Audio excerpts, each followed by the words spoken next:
요한복음을 계속해서 이제 살펴보고 있고, 오늘은 이제 요한복음 1장 19절에서 34절까지 말씀을 통해서 이 세례 요한에 관한 몇 가지 교훈점을 한번 찾아보려고 합니다.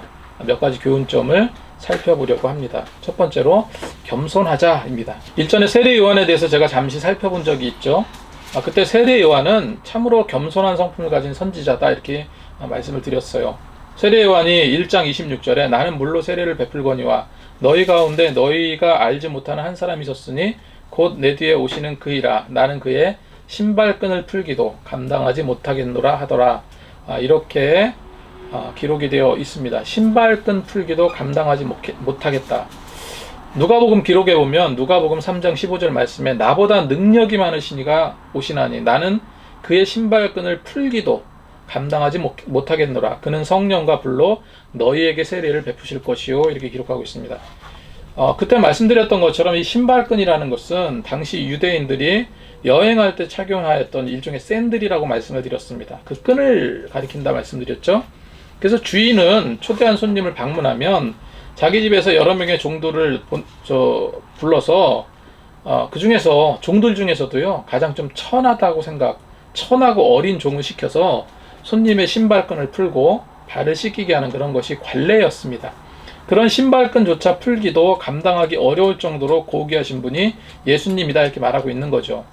그래서 겸손이라는 것은 가장 아름답고 지극히 인간다움을 위한 노력이다라고 저는 생각을 합니다. 왜냐하면은 겸손하기가 쉽지 않기 때문에 그래요. 그래서 본래 본성이 선해야 하지만 겸손함을 갖추기 위해서는 많은 노력도 필요하다는 거예요. 인도 최고의 정신적 지주인 간디가 이제 어느 지역을 방문하게 되었습니다. 그래서 많은 사람들이 환영하고 있었던 그런 와중인데, 간디는 그 뜨거운 그 많은 그 환영 인파 속을 뚫고 어디론가 가는 거예요.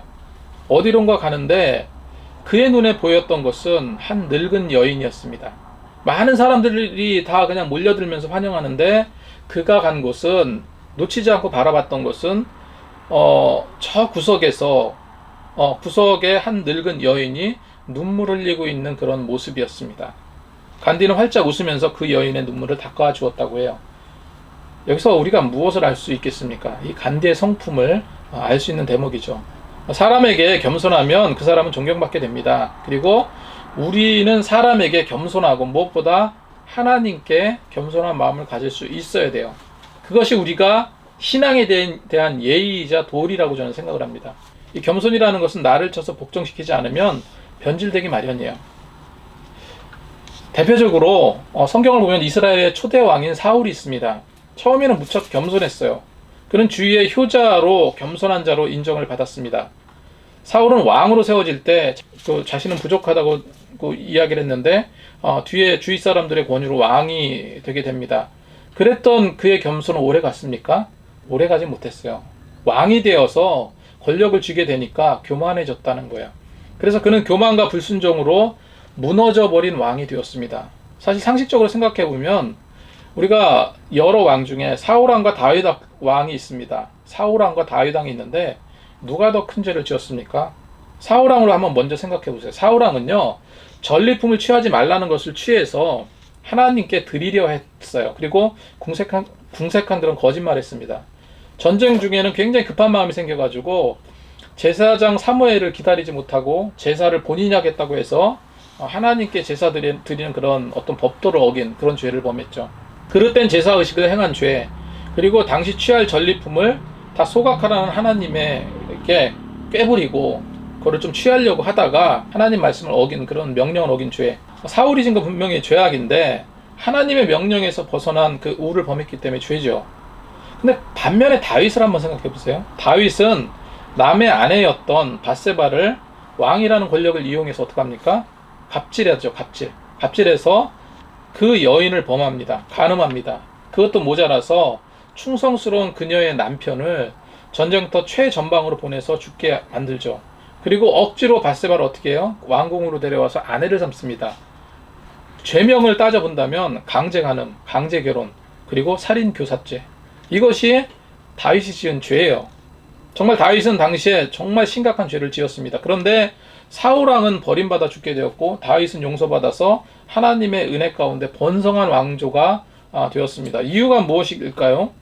아무리 다른 이유를 찾으려고 해도 찾아볼 수 있는 것은 딱 한 가지밖에 없어요. 다윗은 하나님께 납작 엎드렸어요. 다윗이 용서받은 것은 하나님께 향한 진정한 회개가 있었고, 이 진정한 어떤 회개로 하나님께 사죄했다는 거, 용서함 받으려고 애를 썼다는 거, 그거 말고는 없어요. 제가 지금 겸손을 말하는데 왜 회개를 말하고 있습니까? 회개라는 것은요, 결코 겸손하지 않으면 할 수 없는 행위이기 때문에 그렇습니다. 사울왕은 겸손을 버리고 번민하고 고민하다가 괴로워하다가 어떻게 해요? 전쟁터 가서 자살함으로써 생을 마감하지만 다윗은 바로 돌이켜서 회개하고 용서함을 받아요. 다윗이 잘했던 건 바로 하나님이 얼마나 무서운 분이라는, 하나님을 경외할 줄 알았다는 거예요. 이 좌절하고 자학하기 전에 하나님께 돌이켜서 긍휼하는 마음을 하나님께 나아갔다는 것이죠. 그래서 믿음 생활이 무엇이냐라고 이야기할 때 우리는 지금 믿음 생활을 하고 있습니다. 믿음 생활은요, 끊임없는 자기관리예요. 끊임없는 자기관리. 무엇보다 우리는 예수님의 겸손을 배울 수 있어야 됩니다. 자, 제가 겸손을 또 말씀드렸어요. 예수님께서 제자들의 발을 씻기신 사건, 겸손과 순종의 모습이지만 최고의 겸손은 하나님이신 그분이 십자가에 달려 피를 쏟으심으로 자신의 희생제물을 내어주신 것, 자신을 희생의 제물로 내어주신 것, 그것이 가장 큰 겸손의 극치입니다.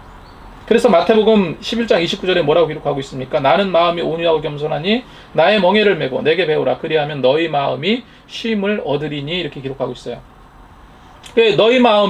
너희 안에 이 마음을 품으라. 어떤 마음입니까? 곧 그리스도 예수의 마음이니 그는 근본 하나님의 본체이시나 하나님과 동등됨으로 취할 것으로 여기지 아니하시고 오히려 자기를 비워 종의 형체, 이게 얼마나 큰 겸손의 극치예요. 종의 형체를 가지사 사람과 같이 되셨고 사람의 모양으로 나타나사, 그러니까 성육신하신 하나님의 겸손의 극치가 뭐예요? 사람의 모양으로 나타나신 거죠.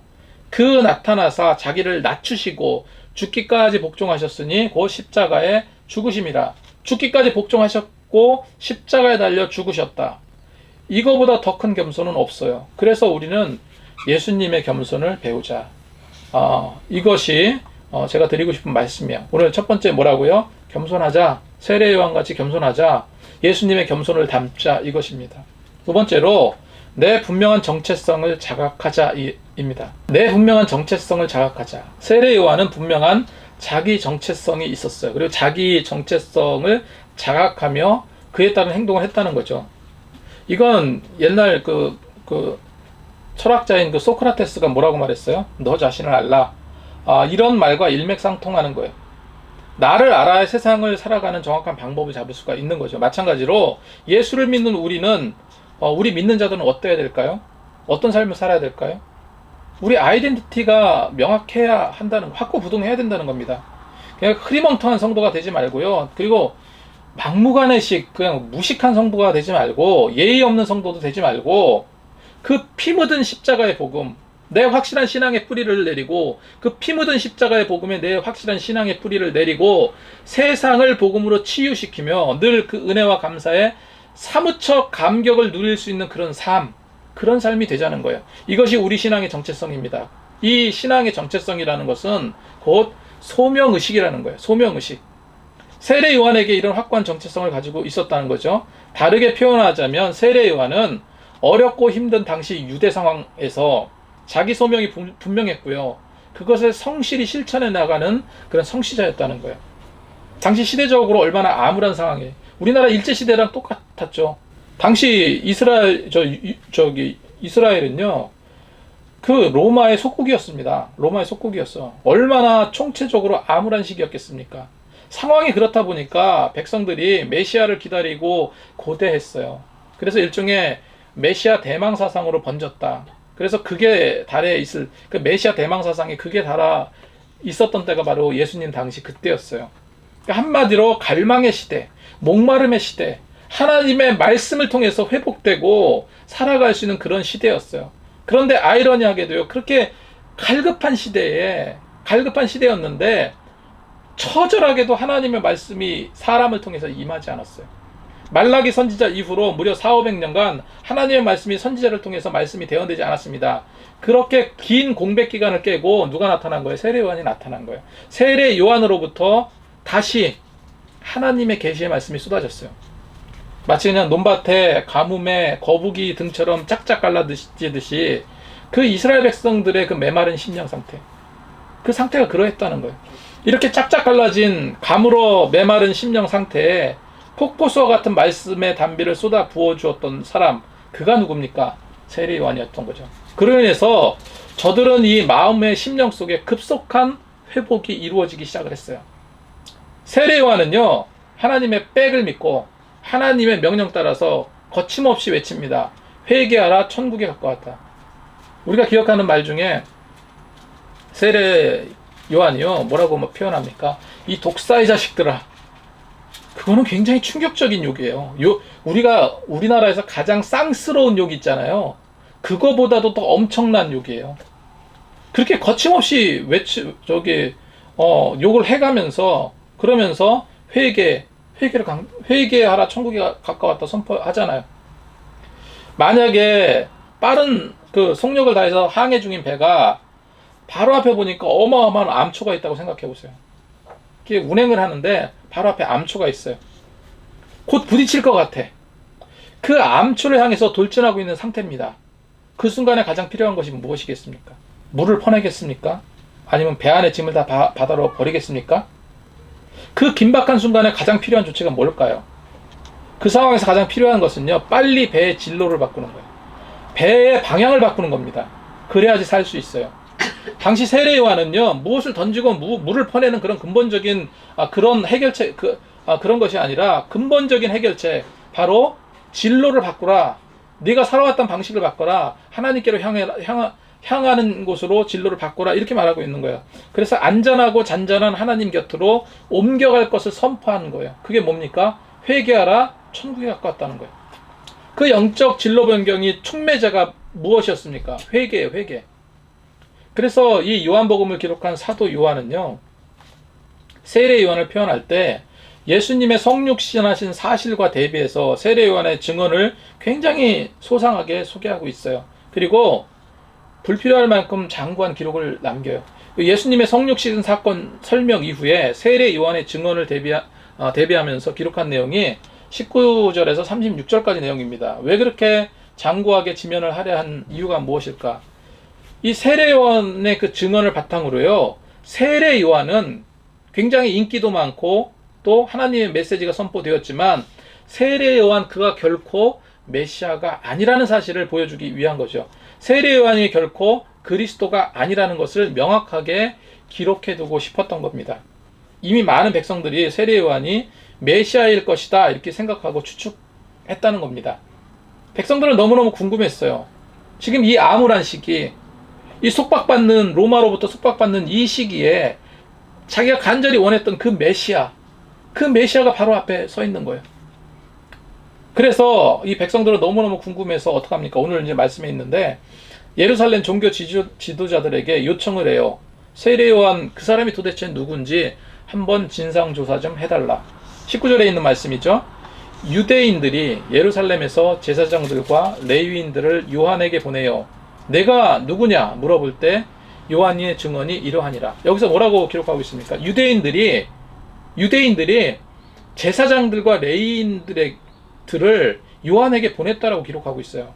그래서 당시 종교 지도자들인 그 사내들인 공의회에서 요한의 정체, 요한이 누구인지 한번 조사를 좀 해달라. 그래서 그 정체를 탐지할 사람을 파견했던 겁니다. 당시에는요, 이 사내들인 공의회가 있었는데 그 사내들인 공의회 주요 사역 중에 하나가 이 모세율법을 주의한 미슈나라는 게 있는데 그 미슈나에 의해서 거짓 선지자들이라든지 이단들을 조사하여서 처벌하는 그런 것이 굉장히 중요한 직무 중에 하나였다고 이렇게 나와 있습니다. 그렇게 규정되어 있습니다. 그래서 사내들이는 요한의 정체를 탐지할 사람을 파견했던 거예요. 조사하러 갔던 겁니다. 그래서 그 사람들이 와서 세례 요한에게 지금 직접 묻는 거예요. 일종의 신문을 하고 있는 겁니다. 내가 도대체 누구냐는 거예요. 내가 도대체 무슨 자격으로 회개의 세례를 베푸느냐. 그때 요한은요, 자신을 메시아로 오해할 수 있는 그 일체의 여지를 없애기 위해서 굉장히 단호하게 뭐라고 말합니까? 나는 그리스도가 아니라고 말해요. 나는 그리스도가 아니라. 요한의 분명한 정체성이 무엇입니까? 나는 그리스도가 아니라는 거. 20절 말씀에 나는 그리스도가 아니라. 이걸 원문으로 제가 찾아보니까 나는 그리스도가 아니라는 말은요, 우크 에이미 에고라는 문장이에요. 근데 이거는 뭐냐면, 나는 우리나라에서는 그냥 한글로는 그냥 나는 그리스도가 아니다 이렇게 번역을 했지만, 이거를 원문 그대로 해석을 하자면 나는 결단코 그리스도가 아니다, 이런 강한 부정의 말이라는 겁니다. 이거는 겸손을 넘어서 분명한 자기 인식이 있었다는 거죠. 그리스도가 아니다라고 말할 때는 그렇게 표현을 했어요. 나는 결단코 그리스도가 아니다. 그랬는데 다음 질문에는 조금 대비되게 대답을 하죠. 21절에 그럼 그리스도가 아니면 엘리야냐? 이렇게 물었어요. 엘리야냐? 엘리야가 누굽니까? 최고의 선지자죠. 능력, 그냥 아주 엄청난 능력을 향한 최고의 선지자. 그리스도가 아니면 내가 엘리야냐라고 물었을 때 세례 요한은 우크 에임이라고 부정을 해요. 이것은 그리스도가 아니라고 이야기할 때 결단코 아니다 이런 강한 부정의 말은 아니어도 그냥 아니다, 나는 엘리야가 아니다, 이렇게 부정을 하는 말입니다. 그러면서 자신을 선지자 말라기서의 예언을 인용하면서 주의 길을 예비하는 자로서 사역을 수행하는 자다, 이렇게 말을 합니다. 여러분, 세상 사람들이 우리에게 이렇게 물어와요. 내 종교가 뭐냐? 너는 왜 도대체 예수를 믿는 거니? 너 정말 그 믿음이 있니? 정말 확신을 갖고 있냐? 이렇게 물어올 때가 있어요. 이렇게 물어온다면 여러분들 뭐라고 말씀하시겠습니까? 세례 요한처럼 확실하고 명확하게 말할 수 있어야 돼요. 답변할 수 있어야 됩니다. 모든 게 다 마찬가지지만 논점이 흐려지면 심령은 혼돈에 빠져요. 논점이 흐려지면 심령이 어떻게 된다고요? 혼돈에 빠져요.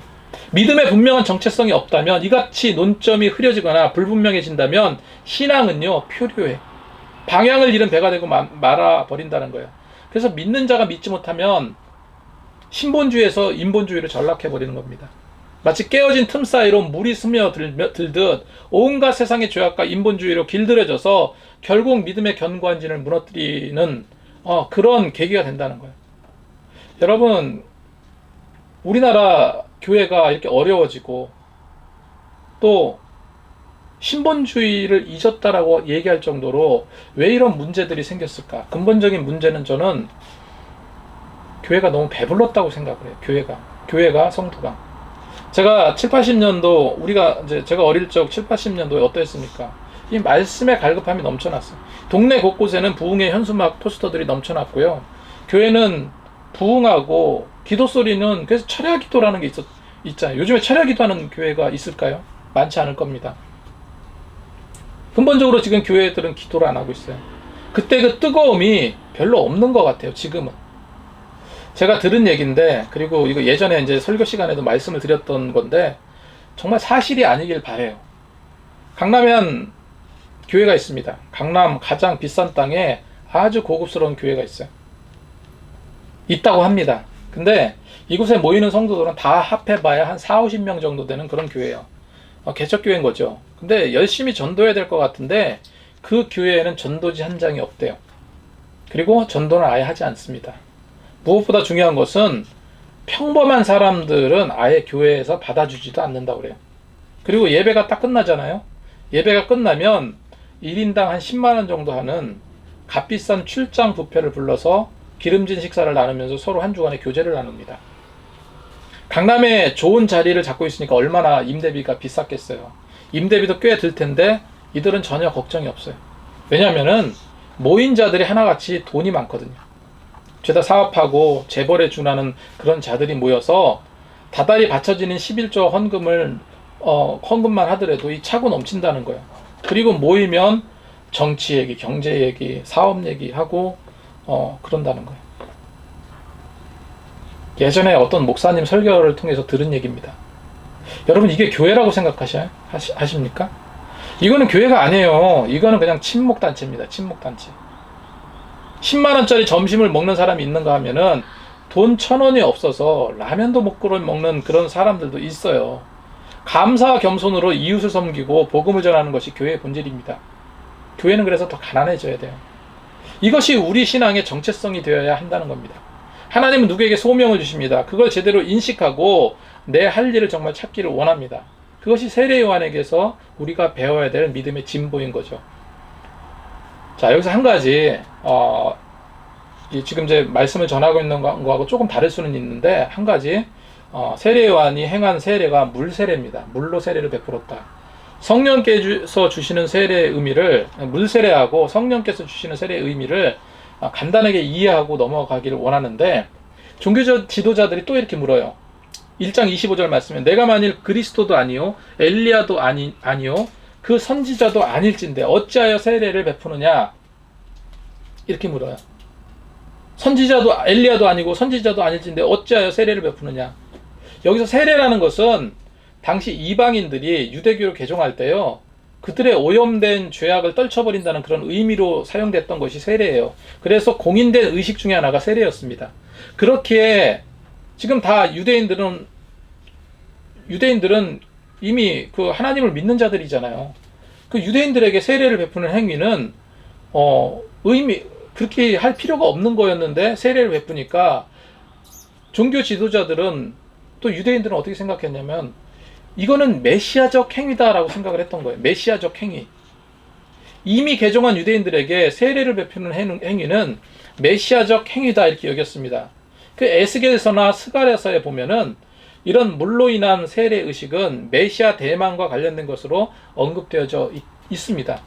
내가 무슨 자격으로 세례를 베푸느냐, 내가 그리스도가 아니면서 어찌 세례를 베푸느냐, 이거는 정당한 질문이죠. 요한에게 하는 정당한 질문이에요. 이런 제사장과 레위인의 질문에 세례 요한은요, 물로 세례를 베푸는 이유에 대해서 별다른 답변은 없어요. 별다른 답변은 없지만 그 답변보다도 내 뒤에 오시는 큰 사람에 대해서 이야기를 합니다. 내 뒤에 오시는 그분이 얼마나 중요한 분인지 그 사실에 대해서 정확하게 말을 해요. 자, 그래서 세례 요한의 이런 물 세례와 대비되게 성경을 이렇게 보면은 사복음서에 있는 것을 보면 세례 요한의 이런 물 세례와 대비되게 마태와 마가, 누가는 그리스도이신 예수님은 성령과 불로 세례를 베푸실 분이다라고 기록을 하고 있죠. 그래서 마태복음 3장 11절 말씀에 그는 성령과 불로 너희에게 세례를 베푸실 것이요. 마가는요, 그는 너희에게 성령으로 베푸시리라. 누가는 그는 성령과 불로 너희에게 세례를 베푸실 것이요, 이렇게 기록하고 있습니다. 여기서 한 가지 궁금한 게 생기는데, 예수님께서 행하신 그 성령으로 베푸시는 세례가 과연 무엇이냐는 거예요. 성령으로 베푸시는 세례, 이게 어떤 다른 의식적인 행위일까요? 우리는 예수를 믿음으로써 이미 성령께서 내주해 계신 거예요. 내 안에 계신 겁니다. 만약에 거듭났다면 내 안에 계시고 내 안에 내주해 계신 성령님께서 내 앞길을 인도하시는 거예요. 이끌어 주시는 거예요. 다시 말해서 성령으로 베푸는 세례라는 것은 우리가 세례를 받고 난 이후에 다른 어떤 성령의 세례를 별도로 또다시 받아야 되는 그런 세례가 아니라는 거예요. 그런 의식이 아니라는 겁니다. 그런데도 참 모자란 성도들이 많아요. 그 모자란 성도들이 왜 이렇게 많은지, 어디서 이상한 사이비 같은 곳에서 성령 세례를 받았다고 그러고 불 세례를 받았다고 그러면서 머리를 뒤밀죠. 뭔가 좀 이상한 목사는 그런 부흥회 같은 데서 불 세례를 준다고 그러면서 불 받아라 막 그러고 안수를 합니다. 그럼 실제로 불을 받으니까 뜨겁잖아요. 뜨겁다고 막 괴성을 지르고 호들갑 떨기도 하고 그럽니다. 여러분, 예전에 제가 예전에 뜨거운 신앙이 있었을 때 이런 은사주의적 관점을 가졌던 적도 있긴 하지만 어쨌건 이거 전혀 옳지 않은 거예요. 성령 세례는 성도가 성령 안에서 그리스도와 함께 죽고 새 생명을 함께 거듭나는 중생의 경험의 체험을 말합니다. 이 근본적인 변화의 체험을 통해서 어둠의 자녀가 빛의 자녀로 변화되고요. 그래서 고린도후서 5장 17절 말씀에 뭐라고 기록합니까? 그런즉 누구든지 그리스도 안에 있으면 새로운 피조물이라. 이전 것은 지나갔으니 보라 새 것이 되었도다. 새 사람이 된다는 그런 의미예요. 그리스도 안에서 새로운 피조물이 되어서 예전의 구습을 완전히 버리는 거. 그것이 곧 중생의 경험이고, 그렇게 경험한 자는 굳이 표현하자면 성령의 세례를 받은 거예요. 굳이 표현하자면. 의식을 말씀드리는 것이 아니라 그런 분은 성령의 세례를 받은 겁니다. 그리고 성령 세례라는 것은 그리스도의 지체가 되었다는 그런 의미로 성경은 말하고 있습니다. 고린도전서 12장 13절 말씀에 우리가 유대인이나 헬라인이나 종이나 자유인이나 다 한 성령으로 세례를 받아 한 몸이 되었고 또 한 성령을 마시게 하셨느니라 기록하고 있어요. 성령으로 받은 세례는 자유인이 되었던 종이 되었던 한 몸이 된 의미라고 말씀하고 성령 안에서 하나 된다고 말하잖아요. 그런데 이 성령 세례니 불세례니 하는 것이 왜 논란이 되고 이게 왜 옳지 않다라고 말씀드리고 싶냐면, 이건 이제 은사주의적인 관점에서 물론 일부겠지만 이것이 무언가 다른 영적 권세, 영적 어떤 큰 기술적인 어떤 체험을 받는 그런 세례의 한 종류로 믿는 사람들이 있다는 겁니다. 그것이 믿음의 진보를 이루는 그런 과정이다라고 잘못 생각하는 사람들이 있다는 거예요. 여러분, 이런 영적 신비주의에서 벗어나지 못하면 안 돼요. 말도 용어도 정확하게 사용해야 됩니다. 정확한 말을 써야 돼요. 성령 세례라는 말이 성경에 있습니까? 성령 세례. 성령께서 주시는 세례라는 말은 성경에 있지만 성령 세례라는 말은, 이런 명사는 없어요. 우리 마을 가운데서 이제 아다르고 어다르다고 하는데, 우리가 말하는 데서 조금 어폐가 있고 잘못 말을 전달하는 게 그 큰 문제가 안 될 수도 있지만, 하지만 성경의 내용에서 아다르고 어다르면 그건 이단이 되는 거예요. 말씀을 제대로 전하지 않거나 제대로 받아들이지 않는다면 그것이 이단이죠. 그리고 또 성경에서 기도할 때 사단을 대적하라 이런 말은 있지만, 대적기도라는 명사가 있습니까? 대적기도. 제가 인터넷에 대적기도 성경에서 찾아봤어요. 없어요. 대적기도라는 명사는. 저는 못 찾은 것 같습니다. 없는 것 같아요. 성경 사이트에 아무리 찾아봐도 나오지 않습니다. 성경에 사탄을 대적하라는 것과 대적을 위한 기도, 다시 말해서 사탄을 대적하는 기도는 엄연히 다른 말이에요. 대적을 위한 특별한 기도는 없습니다. 그냥 예수 이름으로 물리치면 되는 거예요. 주님의 이름으로 물리치면 되는 겁니다. 마가복음 16장 17절 말씀에 뭐라고 표현하고 있습니까? 믿는 자들에겐 이런 표적이 따르리니 곧 그들이 내 이름이 누구예요? 예수 이름이죠. 내 이름으로 귀신을 쫓아내며. 그러니까 결론은 뭐예요? 사단을 예수 이름으로 쫓아내면 되는 거예요. 그렇지, 대적을 하는, 사단을 대적하는 기도가 전혀 없습니다. 이 사단을 대적하는 기도라는 것은요, 없어요. 그냥 예수 이름으로 귀신을 쫓아내는 거예요. 기도가 무슨 주술적인 주문이라고 생각하면 그건 큰 오산입니다. 그냥 예수 이름으로 물리치는 것이 정확한 거예요. 불세례도 물론 없어요. 불로 세례를 주신다 했지만 성령께서 불로 세례를 주신다라고 했죠. 그분은, 예수님은 불로 세례를 주신다 했는데 불세례라는 명사는 없어요. 실제로 불로 어떻게 하라는 것이 아니라, 이거는 불로 뭘 어떻게 뜨겁게 이상한 집회 가면은 안수받아 불 받아라 해가지고 이 사람이 뜨겁다 막 그런 게 아니라, 여기 성경에 나오는 이 불세례는 진짜 불이 아니라 일종의 상징적인 표현입니다. 불같이 강렬함을 주시는 강한 성령의 체험을 세례 요한은 그렇게 표현한 거죠. 일종의 세례 요한적 표현입니다. 성경을 조금 보신다는 분은 엉뚱하게 이 문자 중독성에 빠지는 경향이 있는 것 같아요. 그래서 자꾸 불세례가 무슨 영적인 현상이 있는 것처럼 막 해집고 성경에서 어떻게든지 정당성을 찾으려고 그렇게 합니다. 성령의 어떤 역사하심을 제한하거나 판단할 수는 없지만 성령의 역사는 지금도 분명히 일어나고 있지만요, 성령의 체험 역시도 각 사람에게 성령 체험 역시도 각 사람에게 다를 수는 있어도 분명히 일어나요. 그건 분명한 겁니다. 오순절 다락방에서 어떤 현상이 일어났습니까? 오순절 다락방에서 불이 혀같이 갈라지고 바람소리 같은 것이 나고 성령의 강력한 임재 가운데 방언의, 그러니까 외국어의 은사가 임하기도 했어요. 사도행전 2장 1절에서 4절 말씀을 제가 보면은, 오순절 날이 이름에 그들이 다 같이 한 곳에 모였더니 호련히 하늘로부터 급하고 강한 바람소리가 있어 그들이 앉은 온 집에 가득하며 마치 불이 혀처럼 갈라지는 것이 그들에게 보여 각 사람 위에 하나씩 임하였더니 그들이 다 성령의 충만함을 받고 성령이 말하게 하심을 따라 다른 언어들로 말하기를 시작하니라, 이렇게 기록하고 있어요. 이 말씀에서 급하고 강한 바람 같은 소리가 있다. 그런데 급하고 강한 바람 같은 소리, 이것이 온 집에 가득했다. 그 다락방에 가득했다. 여기서 가득했다는 것은요, 플레로어로 꽉 채워졌다는 거예요. 꽉 채워졌다. 꽉 채우다. 이건 소리예요. 여기서 나온 건 소리예요. 바람 불면은 머리카락을 휙 흩날리는, 그래서 몸에 어떤 시원한 그 바람의 느낌을 느끼는 게 아니라 급하고 강한 바람 같은 소리를 말하는 거예요. 소리를 말하는 거예요. 그러니까 120명의 제자들이 열심히 기도하면서 청각으로 느껴지는 어떤 신앙적인 체험을 했다라고 볼 수 있는 거죠. 그리고 불이 혀같이 갈라지는 것은, 불이 혀같이 갈라지는 것이 그들에게 보였다라고 말하고 있거든요. 여기서 보였다라는 것은 헬라어로 호라오라는 단어예요. 이거는 직시하다, 볼 수 있는 가시적으로 보였다라는 의미라는 겁니다. 그런데 그 불이 혀같이 갈라지는 것을 보았는데 그것이 또 각 사람 위에 임했다. 임했다는 카다조로 주저앉다, 자리 잡아 앉히다, 설치하다 이런 뜻, 설치하다 이런 뜻이 담겨져 있어요.